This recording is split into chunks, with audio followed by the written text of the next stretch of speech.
el sol de Venezuela nace en el Esequibo y como siempre en esta fórmula perfecta.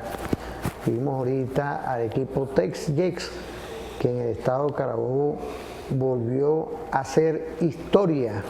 Estamos ya en la Copa Venezuela. Saludar a Sandalio, a Daniel, a todo ese equipo perfecto que diariamente impulsan con la responsabilidad social este tipo de actividades. Y bueno, hoy como siempre con esta alegría, con esta paz, con esta visión de la Venezuela de hoy, que dentro de toda la complejidad que tiene las medidas coercitivas unilaterales, estamos de pie, estamos avanzando con nuestro gobierno, un gobierno social presidido muy dignamente por nuestro comandante en jefe y presidente constitucional de la República Bolivariana de Venezuela. Saludar a nuestros oficiales superiores, oficiales subalternos, tropa profesional, tropa alistada, igualmente personal no militar que está hoy en esa responsabilidad estratégica dentro de nuestra Fuerza Armada Nacional Bolivariana.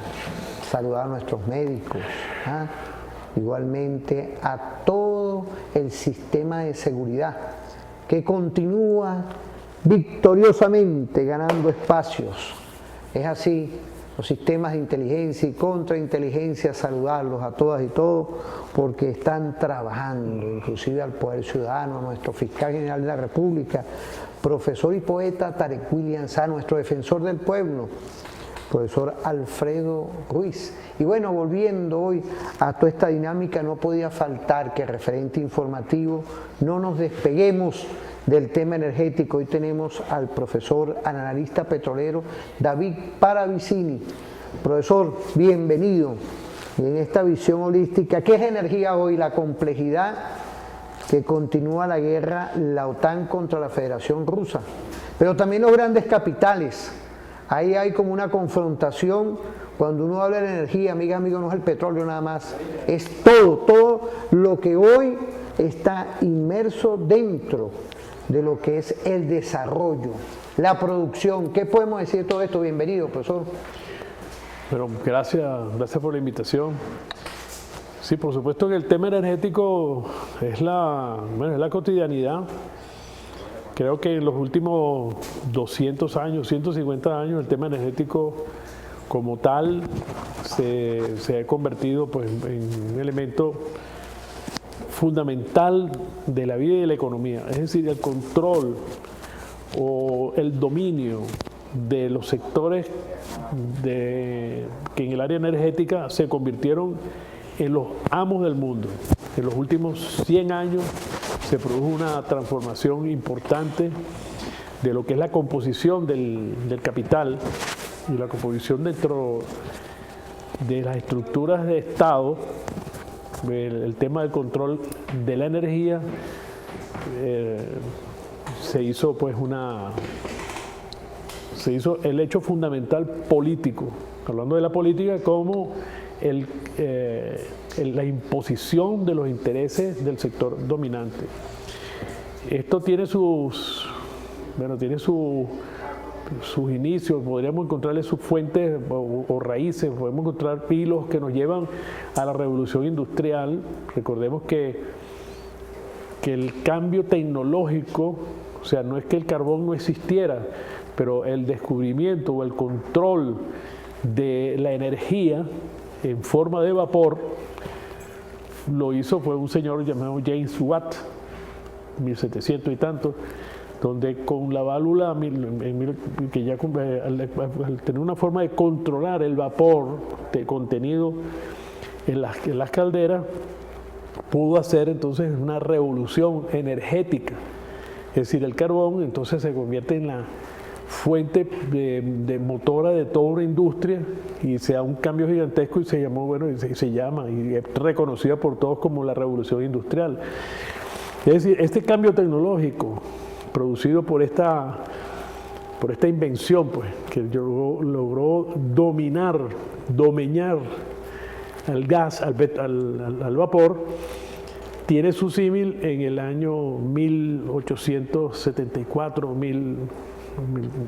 finales del siglo XIX, cuando se logra tener el control o el dominio de las tecnologías para la refinación del petróleo.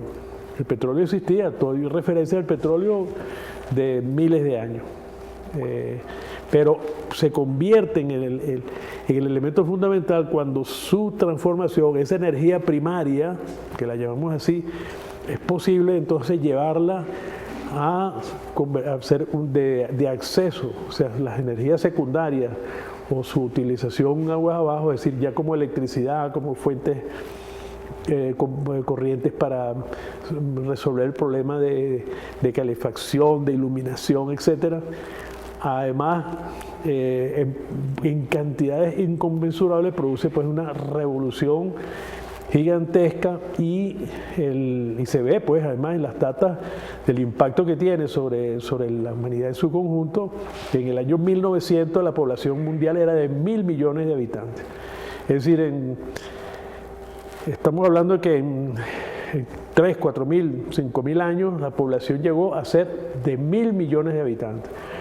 Pero de 1900 al año 2000 pasamos de 1.000 millones a 8.000 millones de habitantes. Y eso está relacionado con el acceso a la energía, porque esta disponibilidad de la energía nos lleva pues a que la gente puede tener servicios en su casa, la industria puede también acceder a esta fuente mientras tenga acceso a las energías, se convierte pues en una fuente de producción de riqueza y de calidad de vida, si podemos ver, porque ya el trabajador o la trabajadora, siendo accesible la energía secundaria ya como energía eléctrica, la gente puede tener más condiciones de mejores de vida, de salud, de alimentación, de ampliar sus tiempos de horas de lectura, de estudio, etcétera, y las aplicaciones científicas. O sea, hay una serie de consecuencias que tiene esta explosión tecnológica del dominio y el control de la energía, en este caso pues a partir del petróleo y el gas. 100 años más tarde, es decir, estamos ahora hablando en estas fechas, dentro del sector del capital se produce una nueva presión por parte de sectores que a partir de este hecho energético quieren convertir las energías secundarias a partir de energías primarias renovables dentro de una situación que es producida por esta sobreexplotación de los recursos naturales y el sobreconsumo producto del capital, que con su propia dinámica crea necesidades de consumo simplemente para activar una maquinaria de producción, aunque sea inútil, aunque sea en perjuicio de la propia sociedad, apoyándose en parte de estas variables. Hay quien quiere imponer o llevar al mercado producción energética de energías primarias renovables para convertir el sector secundario de la energía como el sector fundamental de captación y acumulación de capital. Y esta es la batalla que estamos viendo, ya tenemos años. Antes de que empezara la guerra de la OTAN contra Rusia, o para llamarla como lo llama Rusia, del operativo militar especial para la defensa del territorio de la soberanía de la Federación Rusa, ya se había visto cómo estas energías a partir de eólica, solar, estas inversiones habían logrado que el Fondo Monetario Internacional, Banco Mundial, ya demonizaran los créditos para la inversión en petróleo y gas y carbón, privilegiando el tema energético a partir de las energías renovables, ¿no? y a partir de la energía en sí misma. De hecho, inclusive uno ve en los textos y ve en las publicaciones las definiciones de soberanía energética cambiaron. O sea, la soberanía energética empezó a decir no como, la garantía de una sociedad, de un pueblo, de poder acceder en un tiempo indeterminado para la garantía de la operación de sus operaciones, tanto de la vida misma como de la industria, a decir que la soberanía energética es la decisión de un grupo de ciudadanos o ciudadanas de qué tipo de energía quiere consumir. Es una cosa impresionante cómo se dio un vuelco inclusive a lo que es la soberanía energética, llevando a absurdos como el que hemos visto en Europa, donde la soberanía energética significa sacrificando la calidad de vida de los pueblos, es decir, en este caso renunciando a las fuentes primarias de energía que les proveían a fuentes de las mismas fuentes, pero mucho más caras y solo por elementos geopolíticos. Es decir, cómo el lenguaje inclusive absurdo que uno ve en el primer ministro de Francia o del mismo alemán, donde hablan de que lograron ser soberanos y libres energéticamente porque se libraron de la energía rusa, pero están atados. O sea, le estoy diciendo esto porque es como un absurdo que está sucediendo. Pero volviendo al tema de energético y de la revolución energética, hoy tiene que ver entonces más bien es cómo podemos convivir con las necesidades energéticas, garantizando el acceso universal a las fuentes de energía, eliminando el concepto de la energía, la propiedad privada de la energía y sobre todo de la energía eléctrica como elemento libre, es decir, dentro del mundo de liberar la energía para que sea dentro del ámbito del capital privado, porque esto de inmediato reduce las condiciones de vida de la población. Es decir, solo va a tener energía eléctrica aquel que pueda pagarla, no importa el precio que ella tenga, y el precio y el tema de la accesibilidad va a ser regulado a través entonces de políticas de subsidio, o van a ser parte de las tareas de los gobiernos que haya en los estados-nación, que a su vez se van a ver sometidos, como estamos viendo nosotros, y es una demostración palpable de lo que es la guerra de la OTAN contra Rusia, o la operación militar especial para la garantía de la soberanía de la Federación Rusa. Vamos a ver cómo entonces la sumisión a estos grandes capitales, que son los que van a imponer las matrices energéticas o la matriz energética en cada nación. Y esto es la gran batalla que hay hoy, cambiar la matriz energética de los países. Por ejemplo, Venezuela, un ejemplo ya concreto, Venezuela, que tiene una matriz energética que cumple a cabalidad con las exigencias del cambio climático, porque un 80% de la energía que se consume en Venezuela es de origen renovable, es a partir del agua, es hidroelectricidad. En Venezuela entonces no tiene un espacio real para esto. Entonces han empezado a atacar el sistema eléctrico. Fíjense que no en balde, por primera vez, un ataque político contra Venezuela el año antepasado se dio, que nos hicieron un ataque a nuestro sistema de distribución, de generación y distribución eléctrica desde el Guri, buscando hacerlo frágil y buscando además abrirle un espacio para las inversiones en capital energético, en estas energías eólicas, fotovoltaicas, que implican que nuestra materia energética, que es muy saludable y muy ambientalista y muy equilibrada, pues cambiarla para un sistema de energías eólicas altamente muy costosas, y que además pues harían que la población en su conjunto se viera separada del acceso o aislada del acceso universal, libre y amplio que tiene una visualización del sistema eléctrico a partir de nuestra energía hidroeléctrica. Pero en el mundo igual, pues, es decir, pequeños productores eólicos, fotovoltaicos, que se convierten entonces en los proveedores de energía muy costosa, pero para poder equilibrar esto tienen que castigar al sector energético de hidrocarburos líquidos y gaseosos y del carbón, para que, independientemente de que su producción tecnológica es mucho, sus costos de producción son muchísimo más baratos, pero que lo encarecen por la vía de encarecer el acceso a los recursos de inversión. Es decir, esta es la gran batalla energética que hoy se nos presenta y en la que Venezuela tiene que jugar un papel fundamental. Y los países del OPEP, porque no es Venezuela sola, son los países productores, exportadores de petróleo que tienen que dar la batalla para defender, ya son los intereses de la propia humanidad, de un acceso a energías que pueden ser cada vez más limpias, porque hay maneras de controlar y tener una relación con la naturaleza más equilibrada, donde las emisiones no constituyan o tengan un menor impacto del que tienen actualmente. Una de ellas es disminuyendo el consumo y otra de ellas es todos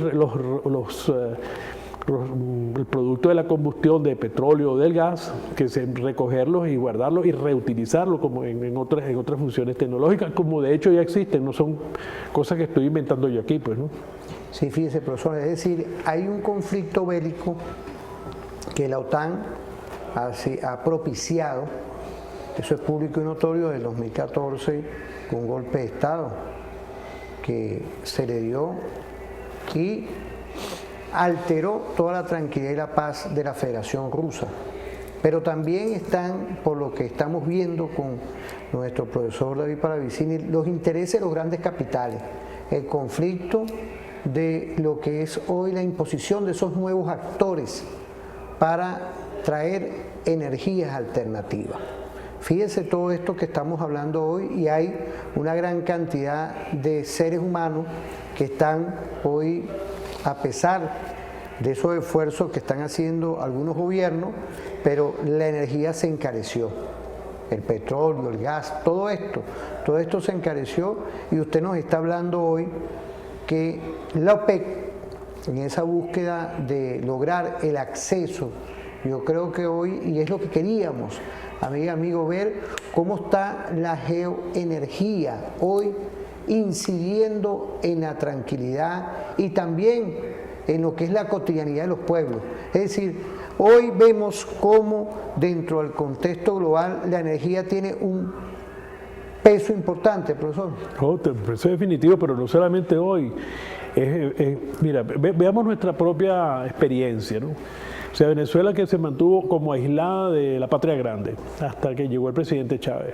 Venezuela, exportador de petróleo y obedeciendo a los intereses, además, de las grandes consumidores del mundo, o sea, Estados Unidos, Europa, pero Europa parcialmente, fundamentalmente Estados Unidos como consumidor.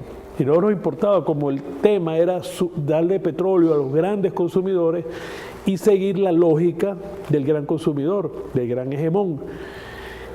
Y es acceso infinito a la energía y a los precios reducidos y con mano de obra esclava prácticamente. Eso era el caso de Venezuela, eso era Luis Justi, eso es la historia de nuestra industria petrolera, inclusive desde la formación de la OPEP, de la PDVSA para acá, que fue una industria diseñada por las grandes transnacionales para poder, con la transformación tecnológica que hubo también, que eso fue un proceso también de transformación tecnológica que hubo en el año 74, 73, para poder ampliar los procesos de acumulación de capital a través de la energía ya en el parque automotor. Recordemos que ahí había un techo, de crecimiento. Me estoy yendo al año 74 para hablar de ese cambio tecnológico, un poco explicarlo. Recuerda, no sé, bueno, aquí la gente es muy joven, pero los carros, por ejemplo, los vehículos eran carros de 8 cilindros. Este carro se medía además, este carro mío es de 6 litros, este es de 8 litros. Con ese tipo de tecnología era imposible crecer. Había que crecer, la forma de poder ampliar la acumulación de capital de las grandes petroleras y de otro tipo de industria fue el cambio tecnológico, de pasar entonces del acero, esos carros pesados que pesaban 2 y 3 toneladas, un Chrysler tal, el Cadillac, no sé, los carros que ya tenían esa fama, para llevarlo a unos carros ahora de 2 litros, 1.8 litros. Y entonces ya no hay parachoques de acero ni de hierro, ahora son plásticos. Es la industria del plástico, la industria del aluminio. Quebraron las grandes acerías, las grandes empresas de acero del mundo quebraron. Estados Unidos declaró un subsidio a sus empresas de productoras de acero frente a las nuevas acerías que estaban surgiendo en Europa. De hecho, pues todavía ese conflicto está vivo. Lo que acusaron de dumping al gobierno de los Estados Unidos porque subsidiaba el acero estadounidense, porque el acero cayó absolutamente en picada en cuanto a lo que tiene que ver a la industria automotriz. Y asimismo la industria automotriz, que producía 10 millones de vehículos al año, que es la producción automotriz para el año 1970, actualmente que tenemos que son más de 100 millones de vehículos automotor que se producen al año. Un parque total de 1.500 millones de vehículos automotor, de motores de gasolina y de gas y gasoil que están circulando en el mundo. Con estos datos, lo que quiero significar es que se da entonces esta batalla que se da por el tema del consumo, que los países de la OPEP tienen que, aunque entraron en esta batalla para tratar de conseguir precios altos de petróleo, pero precios altos de petróleo para tener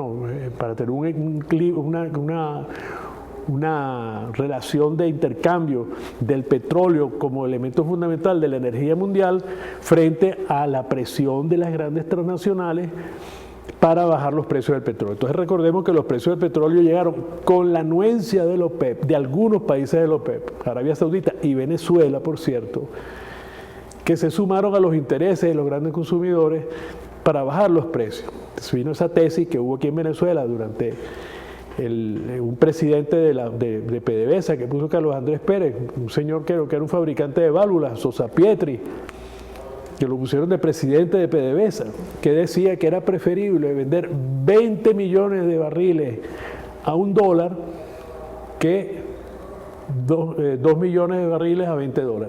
Es decir, ya había un concepto de llevar los precios porque había que ganar en volumen y no por una composición de precios que realmente resolvieran problemas de ingresos de los países productores exportadores de petróleo. Bueno, Venezuela se sumó a eso junto con Arabia Saudita y los precios llegaron a deprimirse. Ese tiempo de esos precios, que eso fue ya inclusive pues en los años 90, ese tiempo y comienzo del año de este siglo, ese tiempo pasó y ahora viene otra situación, otro cambio tecnológico, porque tiene que ver con el cambio climático y tiene que ver con este cambio tecnológico que estamos viendo. Este cambio tecnológico que es entonces las grandes inversiones en energías primarias renovables y directamente al sector eléctrico, producir energía eléctrica de una vez. Tal como tú lo insinuaste en tu pregunta, pero tiene que apoyarse entonces en la explotación de otros minerales y de otros productos, como el caso del litio, donde cuando haces el balance energético de la energía que necesitas para producir el litio, hacer la transformación y poder fabricar las baterías, resulta que el balance energético es negativo, es decir, gastas más energía que la que si directamente utilizases petróleo o gas.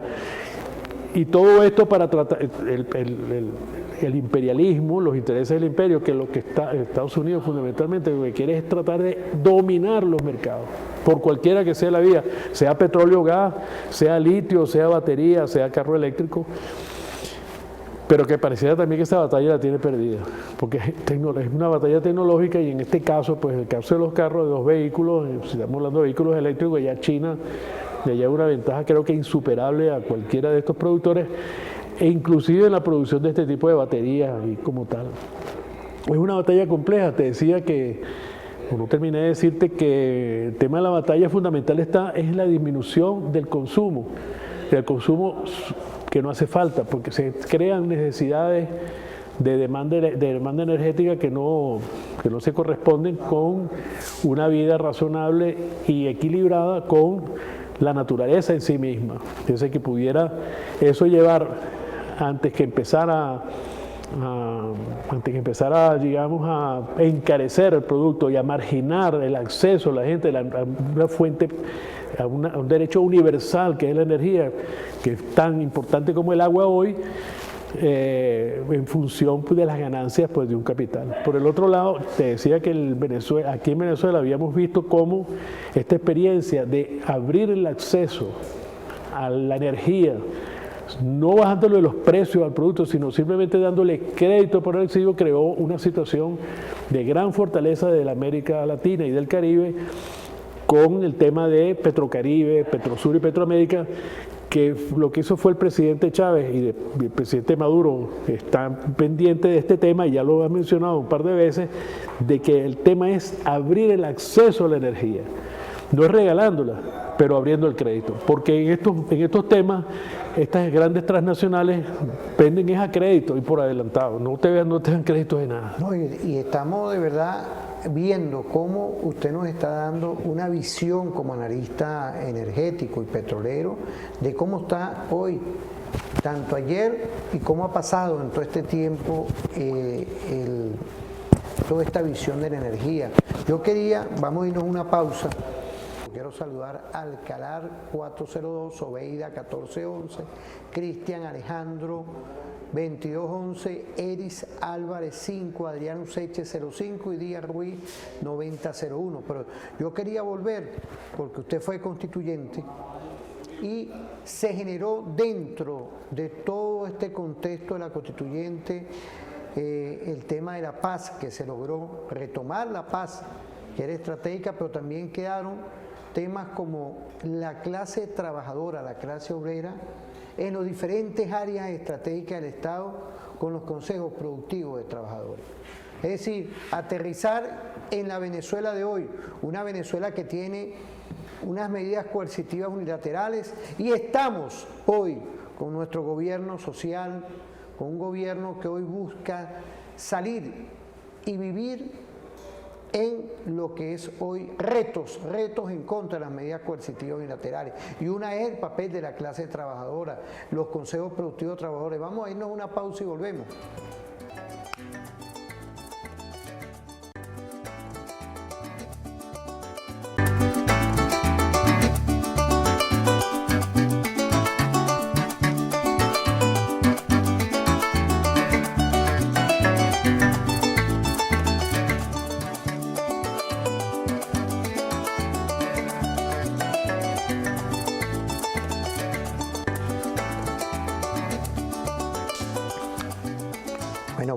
Bueno, volvemos en esta visión, en esta fórmula perfecta que es referente informativo. Enamórate de TVFan. En esta visión hemos quedado con temas que hoy son de interés estratégico, que es el capital humano, el recurso humano, algo que es importante. Y dentro de estas medidas coercitivas unilaterales en contra de la patria desde el 2015 para acá, que no podemos olvidar, tenemos el papel de la clase trabajadora en una ley especial que fueron los consejos productivos de trabajadores. ¿Qué visión tenemos? Quiero saludar aquí al pueblo de Irán, también, que ha sido parte de toda esta guerra multidimensional con medidas coercitivas, al embajador Eresaimi, un saludo a él y a todo ese equipo perfecto, igualmente a la Federación Rusa, el pueblo chino. Es decir, cuando uno toca todos estos temas, uno habla de la multipolaridad, el multicentrismo, pero tenemos que aterrizar en la Venezuela de hoy lo importante que estamos haciendo estratégicamente parte de nuestro gobierno, estrategias perfectas para darle vida y darle un impulso estratégico al gobierno social. ¿Qué podemos decir de todo esto, apreciado profesor? Usted fue constituyente.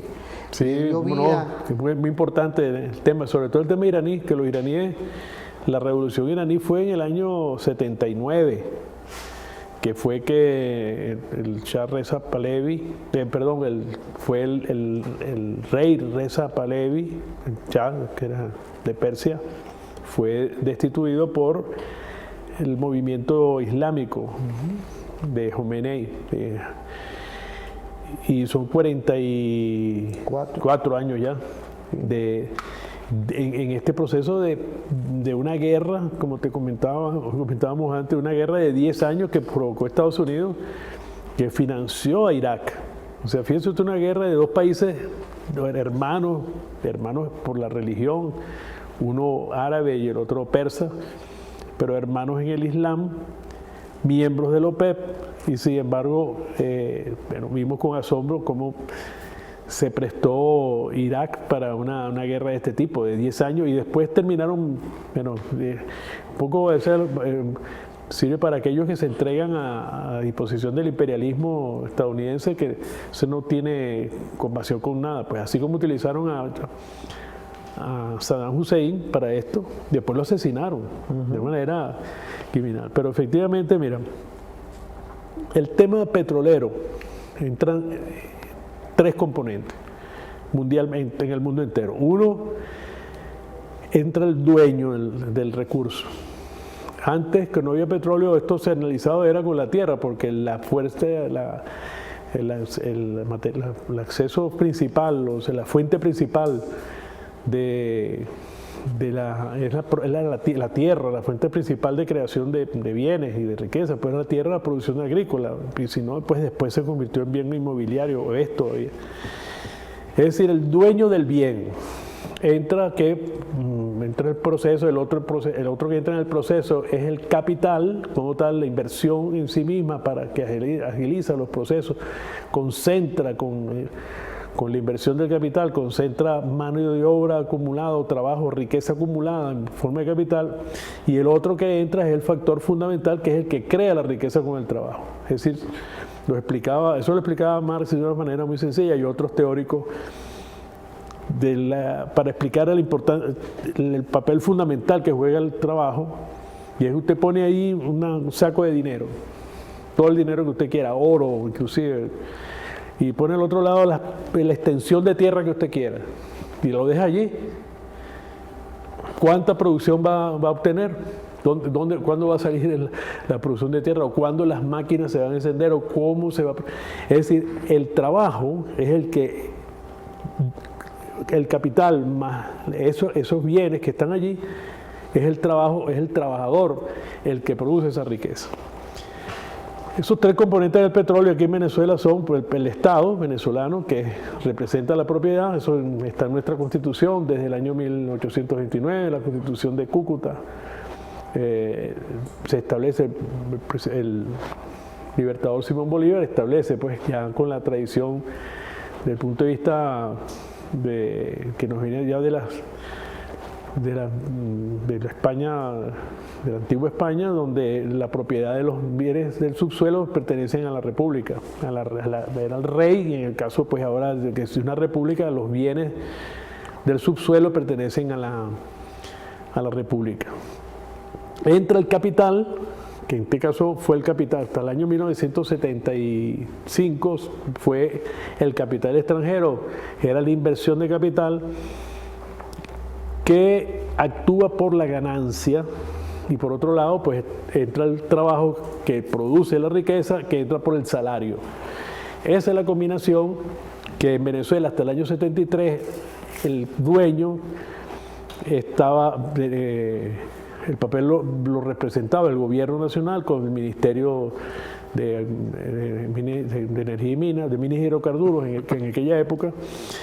El capital estaba representado por estas transnacionales que vinieron, y el trabajo estaba subsumido en el contrato colectivo con las transnacionales, que a su vez las manejaban como querían. Recordemos que en el año 1958 la Junta de Gobierno estableció hizo un cambio de la tasa de interés que debía pagar el capital petrolero, que no era el 50-50, sino lo cambió a 60-40. Y eso produjo una reacción de las transnacionales petroleras que botaron del trabajo a la mitad de los trabajadores petroleros. Para esa fecha había 24.000 trabajadores en la industria petrolera y los botaron, quedaron 12.000 trabajadores nada más. Pero adicionalmente bajaron el precio del petróleo, porque el control del precio del petróleo todavía la OPEP no existía. Llega el año 1960, entrando 59-60, las empresas petroleras en represalia porque Venezuela de manera autónoma había reducido, había incrementado el impuesto sobre la renta relativo a las actividades petroleras del 50 al 60% y bajaron el precio del petróleo 14 centavos en ese periodo. Tanto así, Luis, que generaron una ley que se llamó la Ley del Hambre. Recordaremos, Rómulo Betancourt, en medio de esa situación en la que había, además redujo el salario de los trabajadores y las trabajadoras de la administración pública en un 10%. De manera que ese proceso cambia, esa relación cambia cuando en el año 74-75 se crea PDVSA. PDVSA, que viene a sustituir las empresas petroleras transnacionales, que se convierten entonces en empresas, digamos, que tienen una participación de acuerdo a contratos de servicio u otras formas en participar tecnológicamente, pero sobre todo en la comercialización. Pero entonces PDVSA empieza a representar los intereses del Estado, sustituye al ministerio, o la figura del ministerio cada vez se reduce hasta prácticamente eliminarla, y además representa también los intereses de los trabajadores, los intereses del Estado, los intereses del capital y los intereses del trabajo. De manera que PDVSA se convirtió como un gran Estado dentro de un Estado, dominaba y controlaba la administración y la distribución de estos recursos.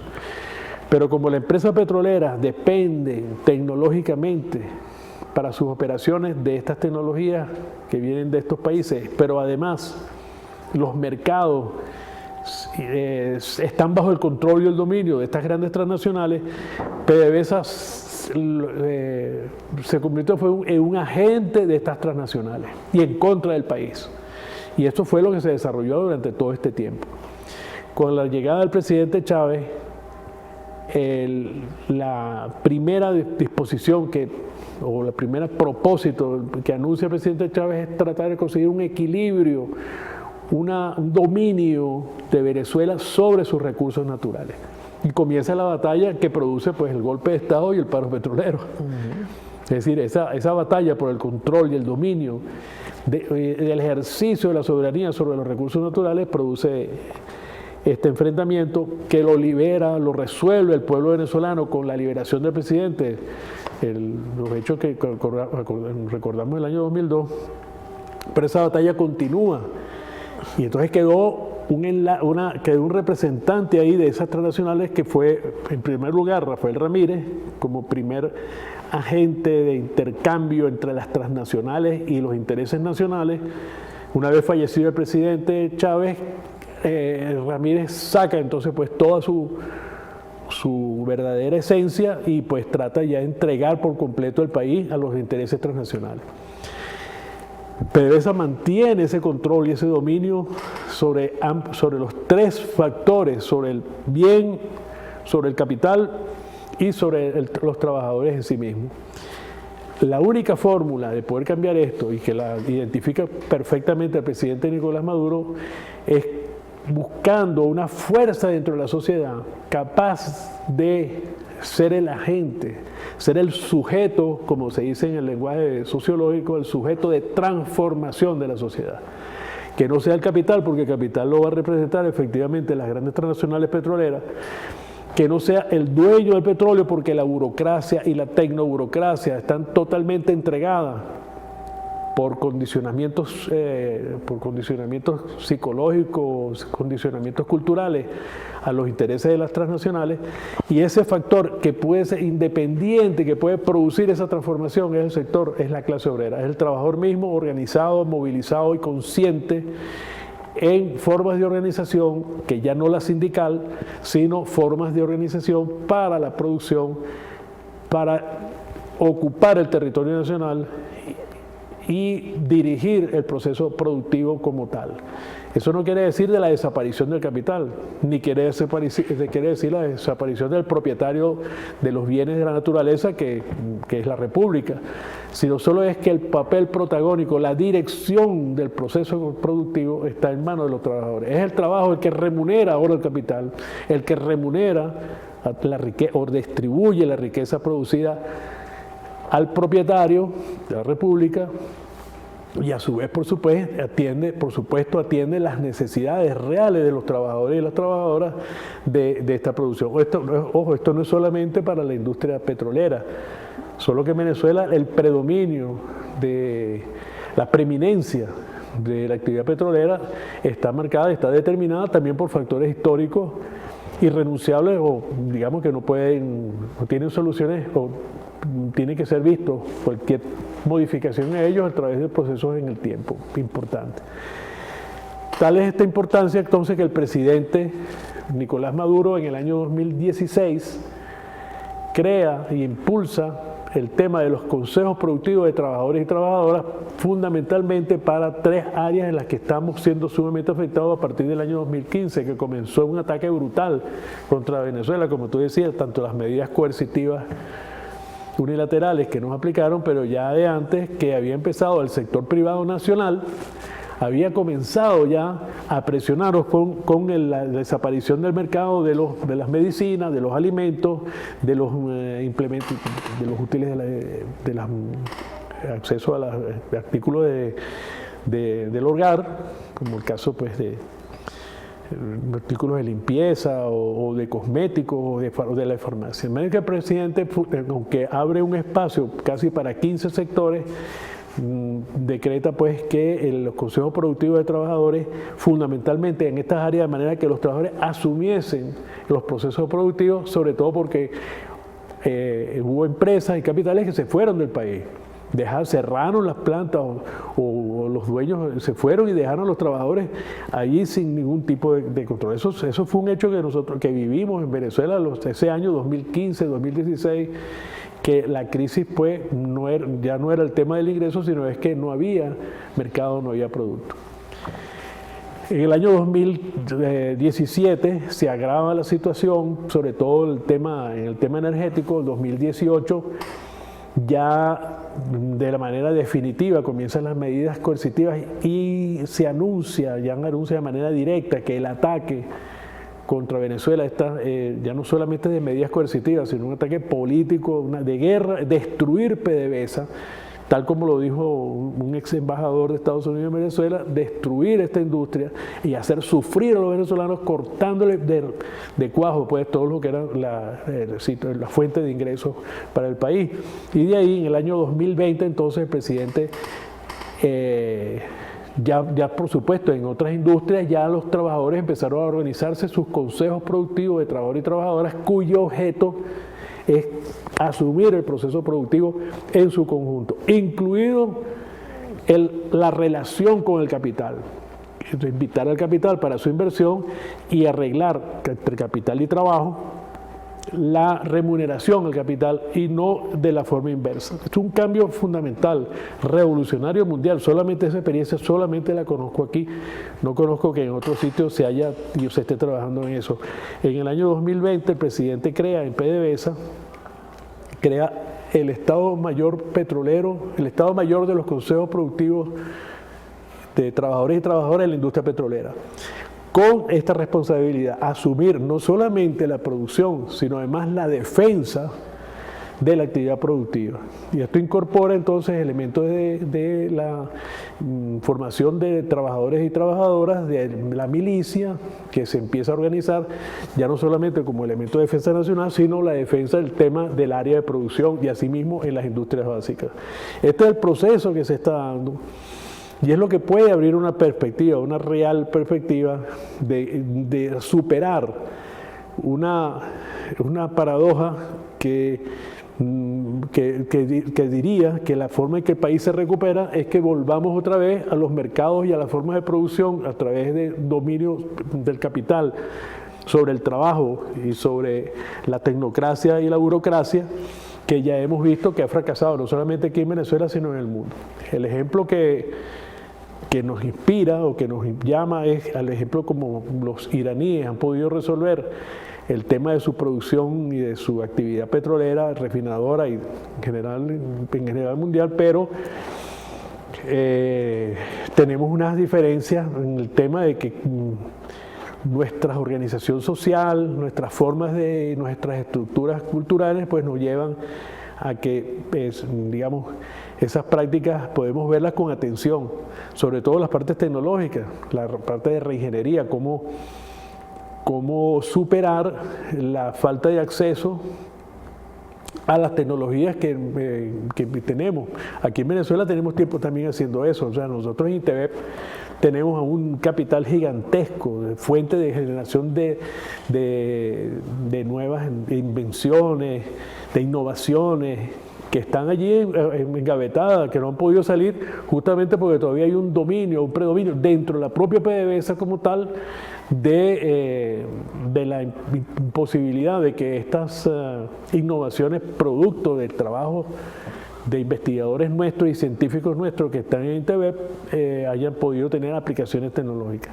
Entonces ese es el reto que hoy está planteado.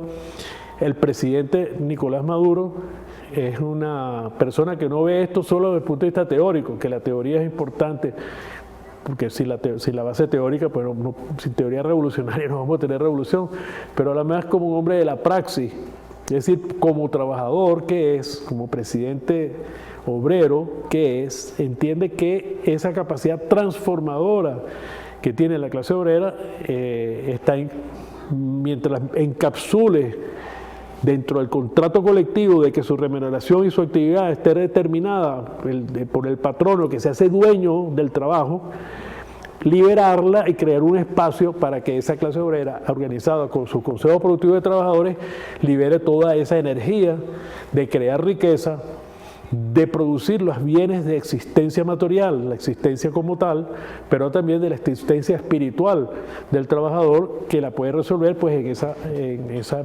relación, nuevas formas de relación del trabajo y de nuevas formas de gestión de la industria, que por cierto que haría imposible hechos de corrupción como lo que se ve normalmente en la industria petrolera mundial y aquí en la venezolana también. Sí, fíjese, y es importante hoy toda esa fórmula estratégica de crear una nueva clase trabajadora. Quiero saludar, usted que fue constituyente, a todo ese esfuerzo que se hizo. Sí. Porque quedamos. En la constituyente hicimos la ley, aprobamos la ley. Claro. Pero ya el presidente Maduro, desde el año 2016, venía impulsando estos procesos. Todo lo que ahí le dimos cuerpo de ley. Claro, y fue muy importante ese detalle. Vamos a irnos a una pausa. Vamos a irnos a una pausa.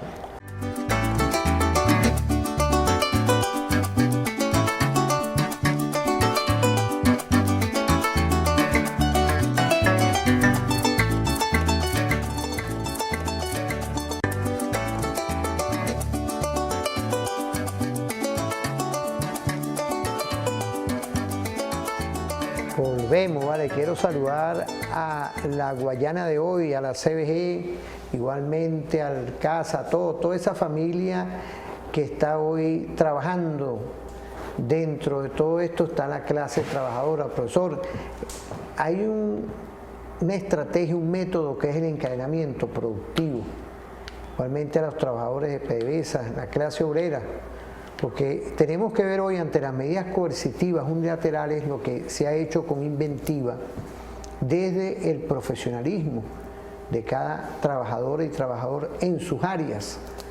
Y hoy es importante lo que son ese método del cual el trabajador resuelve los problemas dentro de la fábrica. Sí, bueno, esto del encadenamiento productivo tiene otras formas de expresarlo, pero es lo que cuando se impulsa el tema de la globalización como esquema de gobierno mundial, del capital internacional, transnacional, del imperialismo como tal, globalizador, transnacional, tiene que dar de estas cadenas de suministro de bienes y la garantía del transporte para que estos materiales que son partes y componentes de otros procesos pudieran fluir desde los sitios donde fuese más barato producirlos hasta los sitios de producción ya final. Esto cambió la configuración de cantidades de empresas en el mundo. Por ejemplo, empresas alemanas de bicicletas, o para decir de cosas así, digamos, donde que eran 100% hechas en Alemania, pues empezaron ya a tener un 70 u 80% de las partes y de piezas construidas en 6 o 7 países, parte en la India, parte en la China, etc., ¿no? Para el caso nuestro, como países neocoloniales o colonizados tecnológicamente, la dependencia era total. Por ejemplo, en el caso de la siderúrgica del Orinoco, que es una tecnología italiana, bueno, ahí se rompía una pieza y había que traerla de la Inocente, a pesar de tener capacidad instalada. El metro de Caracas, un metro francés, donde se echaba a perder una banda de freno y había que traerla de Francia. Y las condiciones de los contratos, las garantías de asistencia tecnológica imponían este tipo de sumisión, digo yo, de entrega. Por ejemplo, ¿por qué tenía que fabricarse los tickets del metro? ¿Por qué tiene que traerse de Francia? ¿Por qué tenían que traerse de Francia? O ahora con el metro español. Pues los españoles también, cuando cambiamos ahora los vagones del metro de Caracas a trenes españoles, bueno, entonces España, el sistema para cambiar un fusible había que traer un español para que lo hiciera. Esa dependencia tecnológica que ya venía con los contratos, con estos contratos de entrega, además producía un fraccionamiento total en el país. Es decir, si usted tiene si el metro, por ejemplo, u otro sistema de transporte, en otra parte nosotros podríamos hacer la combinación o por lo menos utilizar, en el caso de las industrias básicas, el aluminio nuestro que tenemos allí para producir los perfiles de los vagones del metro, por decirte, pues esta forma de los encadenamientos productivos, que no solamente es la propia empresa, donde piezas y partes que pudieran resolverse allí, pudieran construirse allí, como es el caso de la industria básica, donde tienen talleres extraordinarios, o el caso de la industria petrolera, pues esta limitación llevaba pues a esa hiperdependencia. Parte de esta crisis, uno de la otra cara de esta situación de las medidas coercitivas es que ha obligado a los trabajadores y a las trabajadoras y al propio país a buscar fórmulas de resolver estos problemas. El gran visionario fue el presidente Chávez, creó un sistema, hizo unas inversiones gigantescas en un sistema que se llamó Fábrica de Fábricas, que además tienen la capacidad para hacer justamente ese intermedio, pues, capaces de láminas de acero inoxidables procesados para la industria de refrigeración. Ahí se pueden hacer. Fábrica de Fábricas le puede producir a partir de las láminas que también se pueden producir ahí para producir esos bienes intermedios, motor, trajo aquellas fábricas de los motores eléctricos. Es decir, tratar de superar esas deficiencias de que un tornillo tenía que ser traído de afuera. La parte de la industria automotriz no ha terminado de superar eso, a pesar de que tenemos aquí buenos talleres mecánicos, buenos y extraordinarios mecánicos, ingenieros que han hecho desarrollo de ingeniería en reversa, que le permite llegar al diseño de las piezas, de cómo hacerlas y empezar a sustituir esas partes aquí, construirlas aquí. Todo eso no ha tenido un desarrollo como el que demanda la realidad. Es decir, por ejemplo, el parque automotor de autobuses que se importaron, de todos esos zigzag, etcétera, no están paralizados por sistema de falta para las piezas del tren delantero que pudieran fabricarse aquí, porque tenemos la capacidad, tenemos las materias primas, tenemos la ingeniería, tenemos los trabajadores. Solo hay ese cambio cultural que tiene que empezar a decidirse. Sidor, o sea, las empresas básicas, yo trabajé allá, por cierto, trabajé 4 años allá, 72 al 76 o 74. Es un sitio donde hoy es un lugar que ahora ya no es Sidor, sino todas las empresas básicas se han unido y han empezado a verse de conjunto. Y no solamente desde el punto de sus necesidades, por ejemplo, el tema del tratamiento de la necesidad de componentes para la fundición. Ya han descubierto pues, minas de algunos de estos materiales que necesitan para los procesos del acero, los descubrieron en la isla de Margarita, y hoy lo que antes se importaba a unas cantidades astronómicas de dinero, hoy se están trayendo de Margarita. El caso de los ánodos de coque para el tema de la fundición, tanto para el acero como el aluminio, que eran todos importados, ahora se están haciendo con el coque que se produce en los mejoradores de crudo de PDVSA.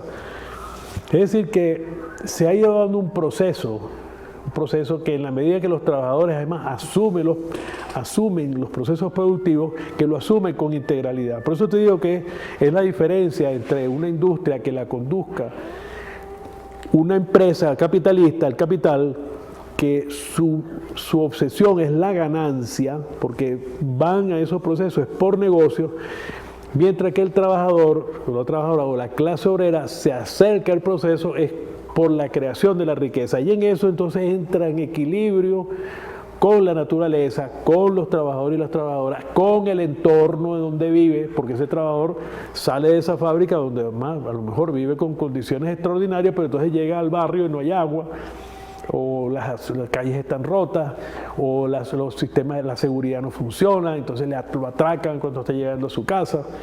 Es decir, el trabajador puede entonces tener una visión más integral del proceso que necesita. Es decir, si domina o tiene un control sobre todo el proceso productivo, sobre los excedentes que se producen, sobre las condiciones de mercado que determinan las realidades de la expresión de su acción creativa, de su creación de riqueza, le da también una visión y esa posibilidad del conjunto de ahí la importancia de la clase obrera y de que sea el presidente obrero, porque el presidente Chávez dejó esa proyección de que fuese un trabajador, que fuera el que condujese este proceso, y no un tecnócrata o un académico o un burócrata, quizás con muchos conocimientos, con muchas luces, inclusive con un pensamiento revolucionario, pero que no tiene, como tiene el trabajador y como tiene la trabajadora, una conciencia de su capacidad productiva y de ser sujeto realmente de transformación, como efectivamente lo es. Que no sea más dejar de ser un factor de producción, como lo puede ser el capital, la mercancía, la infraestructura, sino que se convierte en un verdadero actor, una fuerza productiva real transformadora. Ese es el proceso que se ve, pues, que no solamente además se está aplicando o lo está impulsando el presidente Nicolás Maduro con la clase obrera o los trabajadores a través de los consejos productivos de trabajadores y trabajadoras, sino también lo está impulsando a través del sector agrícola, impulsando al campesinado, está reactivando la Federación Campesina Bolivariana de Venezuela hoy, está impulsando esto, está puesto a la cabeza de este impulso y de este rescate a la compañera Emma Ortega, que hoy es quien está dirigiendo este proceso del rescate de la Federación Campesina, y en unos procesos inéditos que llevan justamente a que ese otro actor social, que es el de la producción de alimentos, el que nos garantiza la seguridad alimentaria y que nos garantice la soberanía alimentaria, también tenga el espacio como actor político con suficiente fuerza para que también sea otra fuerza, otro actor más real sobre la sociedad, con la clase obrera. Igualmente con los consejos, estamos hablando de las comunas y de todos estos procesos que harían pues el panorama completo sobre estos nuevos actores en la transformación de la sociedad. Profesor, vamos a ir a una pausa y volvemos con los balances y todo esto que hemos estado conversando, el tema geopolítico, pero también la geoestrategia de la energía, pero igualmente todo lo que hace hoy la clase trabajadora e igualmente, como usted dijo ahorita, lo que son los subsectores sociales, el campesino, el pescador, todas y todos.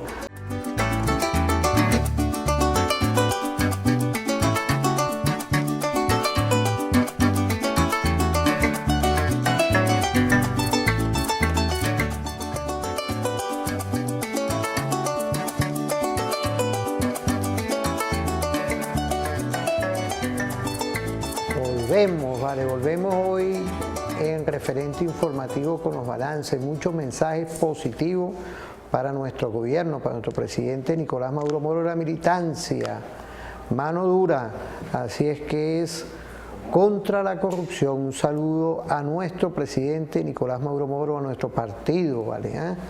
Y a todos los que hoy están haciendo esa fórmula perfecta de contribuir a la Policía Nacional Anticorrupción, ese cuerpo especial.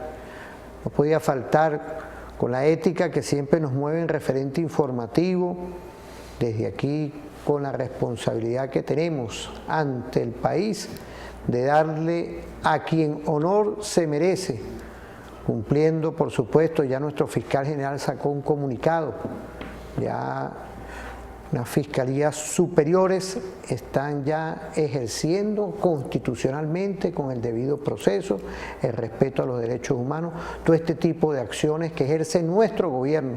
Y bueno, volviendo con estos temas geopolíticos, apreciado profesor, lo que era energía hoy, e igualmente el papel de la clase trabajadora, ¿qué podemos decir de todo esto?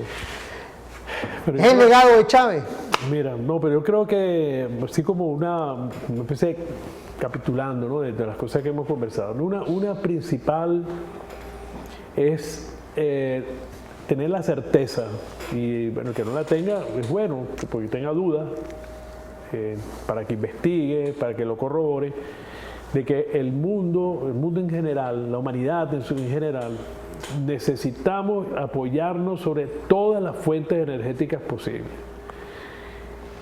Dentro de lo que ha sido el desarrollo de la humanidad, que fundamentalmente ha sido por una explosión del crecimiento del capitalismo como tal, nos ha llevado a unos sistemas de vida de la demanda energética y el acceso a la energía es un elemento fundamental. Y allí juega un papel enorme el petróleo, el gas y el carbón, siguen jugando un papel fundamental. También tenemos que vernos al lado del cambio, de los problemas del cambio climático, que también son problemas reales. Ahora, Venezuela, nosotros como venezolanos y venezolanas, tenemos que tener la certeza, porque nuestro recurso natural tiene un papel fundamental que jugar en la vida política y económica del mundo entero. Y por supuesto para nosotros también. Nosotros tenemos, Venezuela para su consumo, para su operación interna, necesita estabilizar y buscar el equilibrio entre sus fuentes primarias de energía, de petróleo, el gas, energía hidroeléctrica, solares, eólicas. Nosotros tenemos, Venezuela tiene acceso, tiene una disposición de la naturaleza a proveernos de recursos energéticos primarios, tanto renovables como no renovables, que tenemos que buscar los equilibrios para eso. En segundo lugar, que el presidente Nicolás Maduro ha aprendido y ha logrado con éxito tratar de sobrepasar no solamente la capacidad de resistencia, sino ahora la capacidad de promover la construcción del país en medio de estas medidas coercitivas unilaterales en contra nuestra, la guerra desatada de Estados Unidos contra este pequeño país, pero a través de las alianzas, de consolidarse con el poder popular, con la voluntad y la conciencia del pueblo venezolano, de consolidarse como una alternativa, y que el tema de la geopolítica, apoyándonos en nuestros recursos energéticos, gas, petróleo y en las demás fuentes energéticas, lograr ir construyendo la base social, los tejidos sociales que se requieren, los tejidos productivos y efectivos que se requieren. Y en tercer lugar también la base social, es decir, con quién, cómo y con quién poder hacer esta transformación. La historia nos lo ha dicho, la historia hasta ahora ha sido que nos hemos apoyado en el capital transnacional, que ha dirigido todo lo que ha sido la Venezuela hasta la llegada del presidente Chávez y todavía un poco más allá, puesto que el predominio de este capital transnacional y del capital comercial y el financiero especulativo todavía hoy tiene una incidencia tremenda en lo que es el funcionamiento de la economía. Para hacer una transformación acorde con la situación a que ha llevado a este país, la guerra contra nuestro país, el presidente ha ido consolidando factores o actores sociales que permitan dirigir estos procesos, convertirlos en actores políticos y no factores de producción o un factor más de la sociedad. Actores políticos con intereses bien definidos, capacidad bien desarrollada y acción sobre todo sobre el aparato productivo que le permita actuar, digamos, con mayor fortaleza frente a los intereses del capital, frente a las costumbres y a la cultura colonial que todavía nos permea pues absolutamente todas nuestras acciones de la vida, pero buscando pues en estos actores que tienen autóctonos de fuerzas propias naturales dentro de la vida de una sociedad, como es la clase obrera, como es el sector campesino, como son las organizaciones del pueblo en sus consejos comunales, en sus comunas, y que hoy que se puedan estructurar y convertirse en ese actor económico, en ese actor social y político que produzca las transformaciones. No quiere decir es el exterminio del capital, es al contrario, es la convivencia, pero que haya un equilibrio donde además donde el sector productivo sea quien dirija, o sea, la clase obrera sea la que dirige estos procesos. Desde el punto de vista también ya concreto, la otra preocupación que tuvo el presidente Chávez y que la desarrolló hasta su último suspiro, que fue justamente dotar a Venezuela de esta capacidad, de estas inversiones en materia de formación de capital para justamente superar estas situaciones de guerra como las que tenemos. Ya había mencionado lo de fábrica, pero además, por ejemplo, en materia de alimentación, creo que fueron 14 o 15 empresas de producción de harina de maíz precocido con tecnologías justamente iraníes, que pareciera una paradoja, como de Irán, donde no hay maíz, pues aquí tenemos unas 15 empresas que permiten cubrir más del 50% de la demanda de harina de maíz nacional, es decir, del alimento que todos comemos, porque es la arepa. De manera que es todo una serie de cosas. Estamos construyendo soberanía, profesor. Independencia. Estamos construyendo soberanía e independencia, pero no solamente por estos hechos materiales, sino por los que tienen que ver con la conciencia. Porque la soberanía no es solamente un hecho, es un hecho que combina no solamente el territorio y sus potencialidades, sino los niveles de conciencia de la población. Porque una población inconsciente o una población ignorante también puede ser conducida, como está pasando en estos países europeos, donde con todo ese desarrollo, con todo el capital que tienen, resulta que no son absolutamente nada soberanos.